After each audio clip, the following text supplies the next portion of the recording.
I feel fortunate, my family feels fortunate. The few guys that, came from Cleveland with me here all feel, excited to be here. And I'm excited to be with you guys today. So although I've turned down, from a prioritization, which is one of the things I think are most important in leaders, most opportunities to speak, I think an opportunity to be with you guys today.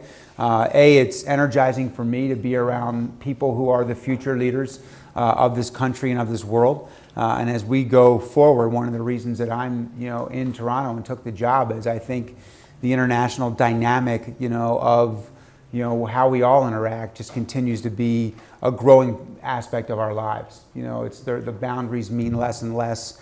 And more, it is a world that we operate in and not a city or a country. So I'm excited to be here with you. I'm excited to learn from you.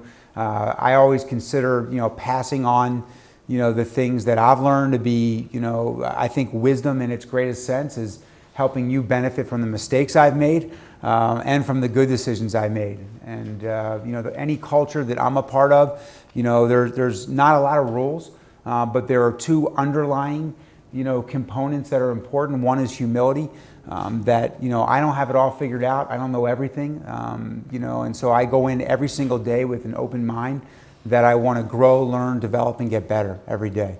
And, you do that when you surround yourself with people who have a like-minded approach to growth. They don't view challenges as adversity or setbacks.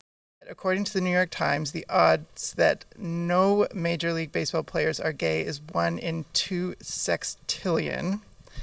What needs to change in the league to create a more open, accepting environment for gay players to come out? The job's to find the best players, period. So sexual orientation, race, religion, none of those things matter. I mean, that's pretty well established. For creating a culture of inclusiveness and of tolerance.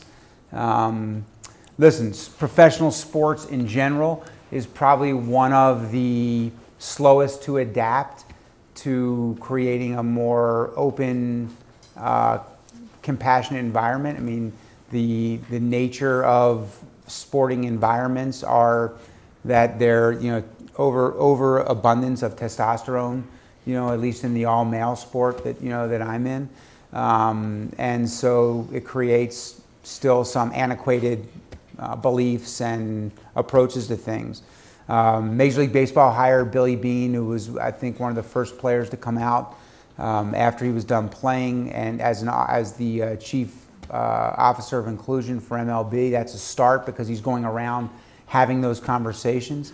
But ultimately, I'd say it just takes leadership and it takes time, and it's a natural progression. I just think it's, the sport is slow to adapt, slow to reflect society, but it ultimately will reflect society, and I think it ultimately will not be an issue. Prior to accepting a position with the Blue Jays, you worked with the Cleveland Indians for 20 plus years. How important do you think change is in terms of professional development? How has the process of transitioning to a career with the Blue Jays helped you to become a more effective leader? That's a great question.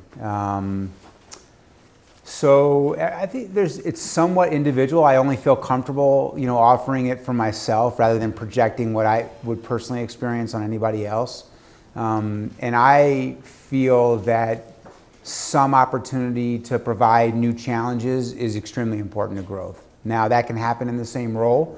And I believe as a leader, one of my jobs is to continue to provide new opportunities for people to grow and new challenges for them to attack and empower people to do those things regardless of whether titles, or status changes. So I think you can do that without necessarily changing roles. It's always interesting to me because I look back and everyone always made a big deal. Well, you were there 24 years, which doesn't happen in sports, right? It happens in industry all the time, but it doesn't happen in sports.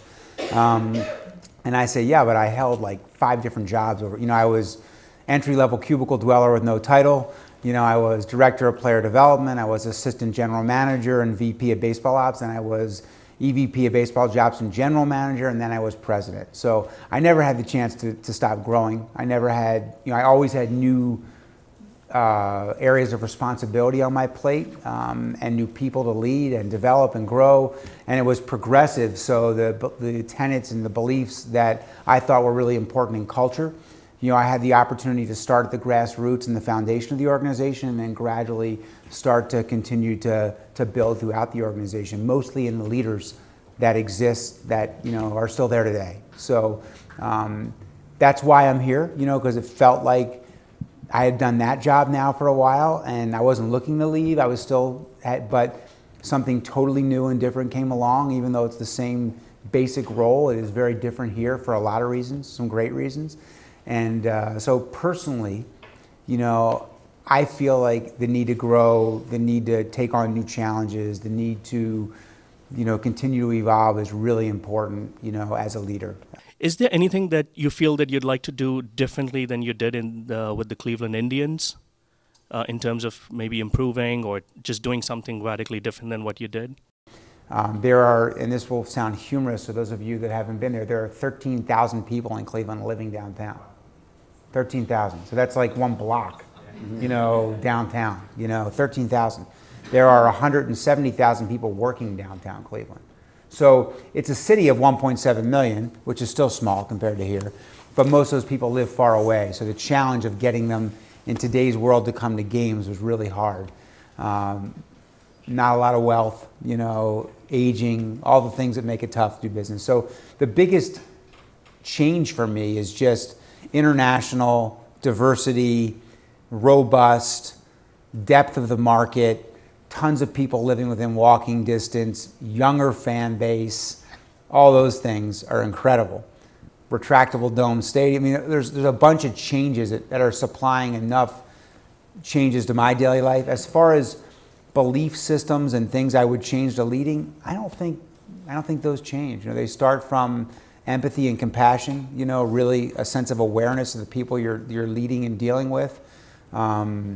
You know, they move to understanding the ability to critically reason and prioritize, to know which things to attack when, and then building a really strong team that's aligned behind a common set of values.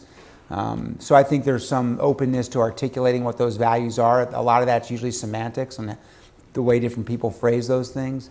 But from a leadership perspective, I feel like you have to grow as a leader every single day because you're experiencing new things, but the tenets, the foundation of things, that, you know, that awareness, that communication, that prioritization, understanding how important it is to really surround yourself and obsess about bringing in the best people and obsess about empowering those people, those things for me aren't going to change. Those are going to be the same things. Okay, on behalf of Ryerson, thank you very much. Yeah, thank you guys. Okay.